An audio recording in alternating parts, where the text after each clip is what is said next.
Welcome to Make the Grade with the Success Doctor, Stephen Green, where you'll discover actionable strategies to help your student to reach their academic goals, to excel at standardized testing, and to plan for the college admissions process painlessly. And now, here's your host, Dr. Stephen Green. Welcome back. Welcome back, everyone. Dr. Stephen Green, the Success Doctor. Creativity. Let's get creative. Today is about getting creative. Who's ready to get creative? Hopefully students are, because that's the point. When you want to learn something or need to learn something, it is important to have multiple ways that you can approach the information. I've talked about this before in terms of looking at information differently. If you remember the episode bottom up, top down, and I can get back into that, but that's not the point of today's podcast. Today, it's about creative ways that you can manage and work with information to better help you to recall. So famously, there's always this story. Hey, I woke up this morning to the radio and I heard some song I hadn't heard in 30 years or 10 years. I knew every word. How can that possibly be when I can't even remember what I had for lunch yesterday? Yeah, ever happened to you? Part of the reason is that the melody gives you a multiple sensory way to remember something. Famously, you can put words to songs that you already know the tune of, and it's easier to remember. There's an example with the quadratic formula where multiple people have made music versions of it. Negative b plus or minus the square root, whatever. I won't get that far with it, but the simple of this is that taking information and putting it into multiple formats, visual, auditory, writing, all help to reinforce the information. They all take a little bit of time, of course, but if you can find techniques that you enjoy and do and work with this. So I'm going to give you a quick list. I'm going to give you a quick example. I'm going to encourage you to try this. Send me some examples that you do. I get them from students. Some are really awesome. A great example of this in sort of a community way is a company called Quizlet. I imagine if you're a student, you're probably familiar with it. It's essentially an online flashcard that has all kinds of very cool of functions for it. Once you make the flashcards, you can do quizzes and print them out, all sorts of things. And I don't have any professional affiliation with Quizlet, but what they do is great, and it plays right into what I'm talking about here. But they're primarily a visual medium. So I'm going to talk specifically today about something I did with a student recently. They had to learn the different phases of the moon. Okay. Now, may or may not sound difficult, and there apparently are more phases of the moon than one may think. Yes. So he had a sheet of paper that had pictures of each one. So there's a new moon and the crescent moon and the half moon and the new moon and all this. And he was just kind of staring at it, kind of taking his finger and tracing through it and kind of talking to himself, new moon, crescent moon, waxing moon, half moon, whatever.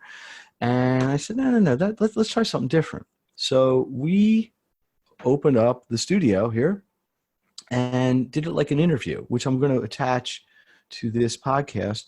And I think you'll see how much more effective it can be. So the idea is that you take the information and now we make it auditory. We make it verbal. So you can actually speak it. If you have a phone, and I assume most people have access to one, voice recorders, voice notes, this is a great way to do it. I used to do this a lot with students to learn vocabulary. So we'd put on the voice memo and just say a word. Erudite. Erudite means scholarly, very intelligent. Let's use it in a sentence. The erudite student was always getting ready for the test on time. And then you would play it back. And here, there's a power. I can't explain the psychology of it or the neurology of it, but there's a power of hearing it in your own voice.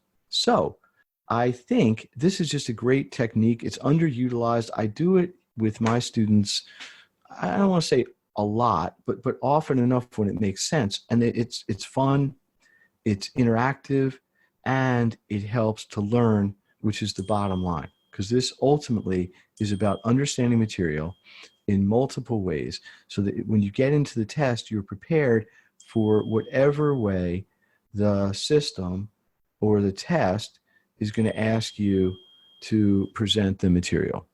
Got it? And again, this is recycling some ideas I've had in the past, but it's because they keep coming up and they're important.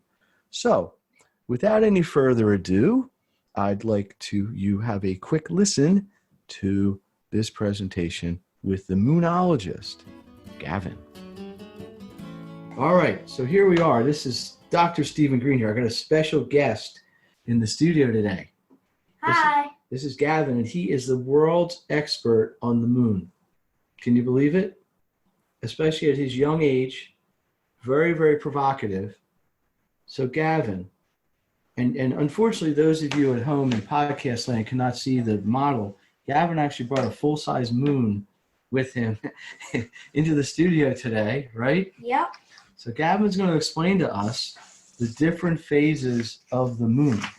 So can you think you can handle that? Yep. All right, so Gavin, take it away. Tell me about the phases of the moon and why they're important. Well, the phases of the moon are important because they have different meanings of the different studies of the moon. So the first moon is the new moon, and that is when the sun does not reflect off the moon. And So you the can't moon see is really shiny then, or dark? dark. Dark, so I might not even know it's there. No, Interesting. but you do see an outline. So what happens next? Next, we have the waxing crescent, which looks like a little piece of a date, and you see a little bit of light that just comes from the new moon. Waxing crescent. So what does waxing mean? Waxing means to get bigger. Wow, I didn't know that. And then So what happens next? the first quarter moon, which is a whole day, and only half of the light is missing, and half the moon is lighted. So interestingly enough, it's called the quarter of the moon. It's called the first quarter, but you're actually seeing half of the moon. Yeah. Interesting. Okay, so it starts with the new moon, then it goes to the waxing crescent, then the first quarter. Then what? Then we have the waxing gibbous, which is basically the whole entire moon, just with a little piece of dark. It's like a dark piece of a crescent. So it's sort of like the anti-crescent. Yeah. And then what happens? And then after that, you see the whole entire moon, which is called a full moon. And that's white. Yeah, completely. The sun is shining all over, well, on one half of it completely. Yeah. Wow. So that's the end of the story? Nope. Oh. Then it goes darker, and now it's a waxing gibbous, which covers up a little bit of light, and now it's starting to look like a C. It's basically a crescent on the right, just like the waxing gibbous, but instead it's the waning gibbous on the right. So if waxing means getting bigger, waning means... Getting smaller.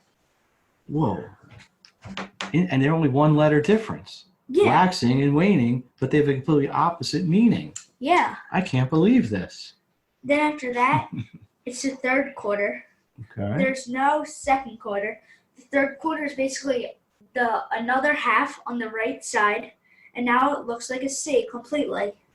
So the half that was lit up in the first quarter is dark in the third quarter, and the part that was dark in the first quarter is lit up in the third quarter. Yes. And then after that, we have the waning crescent. And now the waning crescent is just like the waxing crescent, but on the other side. The side that makes the C. Yeah. And then after that, the new moon, and the cycle starts all over again. Now, how long does this take to happen? A year? No, it takes around 29.5 days. Whoa, 29.5 days. And it is called a lunar month. Very interesting. Very interesting. Now, can you tell me anything else important about the moon? Yeah. The phases of the moon occur in cycles. First, the new moon appears just barely in the sky. Then, as the moon moves through the sky, it orbits. You see more of its lighted side. So what's that called? That is called a waxing crescent. Wow. Okay. Then what? When the moon reaches the opposite side of the earth, you see all of the lighted side. That's the full moon. Yeah. Oh. Okay. Then what? Next, you see less and less of the lighted side, and it becomes a crescent moon, which is a waning crescent.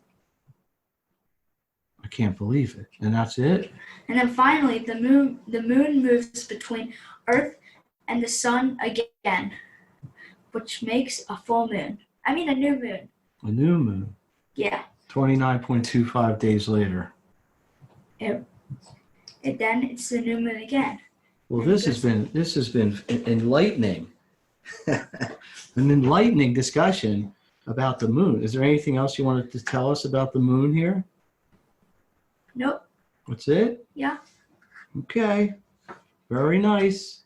Well, this has been a very exciting episode of the Science Hour here. Our special guest, moonologist, moon expert, Gavin. Gavin, it was wonderful having you here. Thank you. We will see you next time. Maybe we can talk about the sun.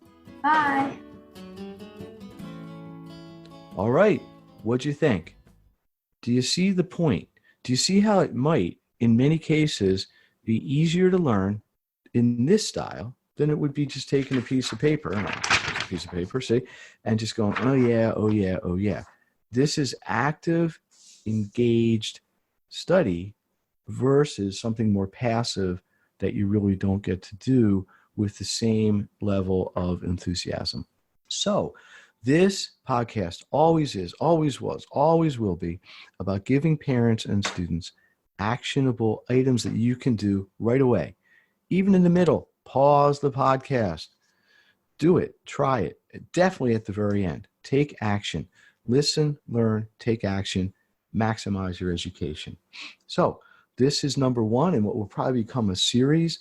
I want to thank all of my listeners, all the subscribers, all the people that share this.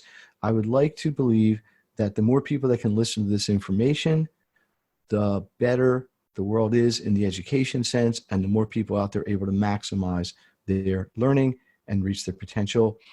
As always, please provide feedback, engage. Let me know what you're thinking. Email sgreene@makethegrade.net. See, I should turn that into a little song, right? www.makethegrade.net. The Facebook communities, the success community, the resource community, my Facebook page. Let's hear from you. So, thank you very much. It's holiday season here in the United States. We're coming up on it, so I hope everybody is festive and enjoying themselves and spending time with family and loved ones. Have a great week. Until the next episode, Dr. Stephen Greene, the Success Doctor. See you next time. You've been listening to Make the Grade with the Success Doctor, Stephen Greene. If you enjoyed this episode, be sure to subscribe. For more resources and support, please visit makethegrade.net.